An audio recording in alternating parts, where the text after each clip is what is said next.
শিয়া এটা এমন একটি সম্প্রদায়, শিয়াদের পরিচয় জানার আগে শিয়া শব্দের অর্থ আমাদের জেনে নেওয়া দরকার। শিয়া শব্দটি বলতে মূলত দল, উপদল বা অনুসারীদের কোনো গোষ্ঠী এটা বোঝানো হয়।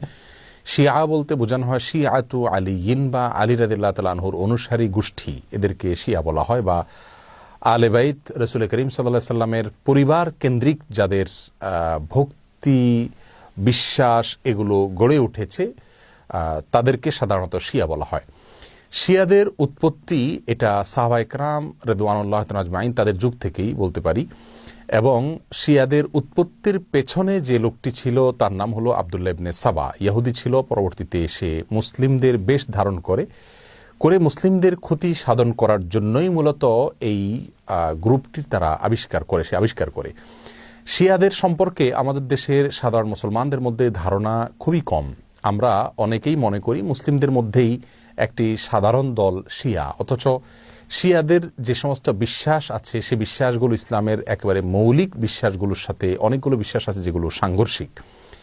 অনেক ভাই বোনরা মনে করেন যে শিয়াদের সাথে আহলুস সুন্নাহ ওয়াল জামাআতের, অর্থাৎ যারা কোরআন এবং সুন্নাহকে দলিল হিসাবে গ্রহণ করে সেটাকে অনুসরণ করে, তাদের সাথে শিয়াদের একটা পার্থক্য তারা মনে করেন যে শুধুমাত্র খেলাফত নিয়ে, অর্থাৎ আবু বকর রাদিয়াল্লাহু তাআলা এবং আলী রাদিয়াল্লাহু তাআলা আনহুর ভিতরে কে বেশি খেলাফতের হকদার এটা নিয়ে মত পার্থক্য। আসলে বিষয়টা তা নয়, বরং শিয়াদের বিশ্বাসগুলোকে একত্র করা কঠিন। তাদের মধ্যে অনেকগুলো দল উপদল আছে, তার ভিতরে কমন কিছু বিশ্বাস আছে বেশিরভাগ শিয়ারা লালন করে।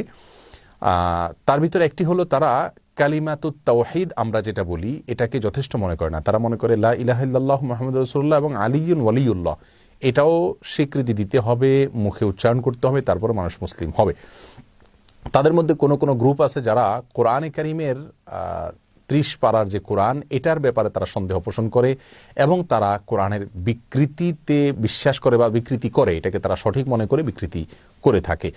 তাদের মধ্যে বড় অংশ বা সবচেয়ে বেশি অংশ বলা যেতে পারে, তারা প্রায় সবাই বলা যেতে পারে তারা সাহাবীদেরকে সবাইকে, কয়েকজন বাদে আলী রাদিয়াল্লাহু তাআলা আনহু, আব্বাস রাদিয়াল্লাহু তাআলা আনহু সহ কয়েকজন বাদে হাসান হুসাইন, ফাতেমা রাদিয়াল্লাহু তাআলা আনহুম সহ আহলে বাইত যারা, তারা ছাড়া বাকিদেরকে তারা কাফের মনে করে এবং সাহাবীদেরকে গালমন্দ করাটা এটাকে তারা সওয়াবের কাজ মনে করে, ইবাদত মনে করে। আয়েশা রাদিয়াল্লাহু তাআলা আনহা রাসূল আকরাম সাল্লাল্লাহু আলাইহি ওয়াসাল্লামের সহধর্মিণী, তার চরিত্র নিয়ে তারা সন্দেহ করে, যার চরিত্রের বিষয়ে কোরআনে কারিমে সূরা নূরে আল্লাহ সুবহানাহু ওয়া তাআলা পরিষ্কারভাবে ঘোষণা দিয়েছেন।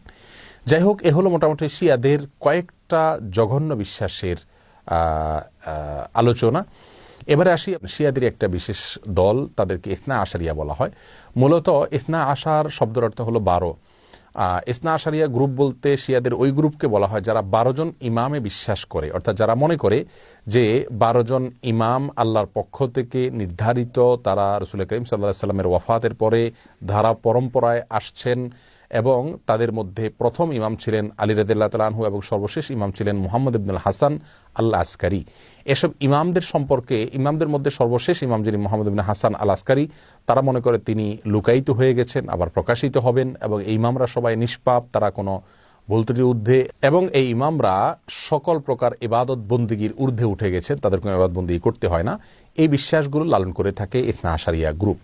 শিয়াদের ব্যাপারে আমাদের ধারণা কি হবে, তাদেরকে আমরা কাফের বলবো কিনা? উত্তর হলো, শিয়াদের মধ্যে যারা আয়েশা রাদিয়াল্লাহু তাআলার চরিত্র নিয়ে সন্দেহ করে, কোরআনের ব্যাপারে যাদের সন্দেহ রয়েছে এবং বিকৃতি সাধন করে থাকে, এবং কেউ কেউ আছে রাসূল করিম সাল্লাল্লাহু আলাইহি সাল্লামের রিসালাত নিয়েও সন্দেহ করে। তারা বলে যে জিবরিল ভুলে রাসূল করিম সাল্লাল্লাহু আলাইহি সাল্লামের কাছে রিসালাত নিয়ে আসছিল মূলত আলী রাদিয়াল্লাহু তাআলার কাছে। এরকম আর অনেকগুলো বিশ্বাস লালন করে।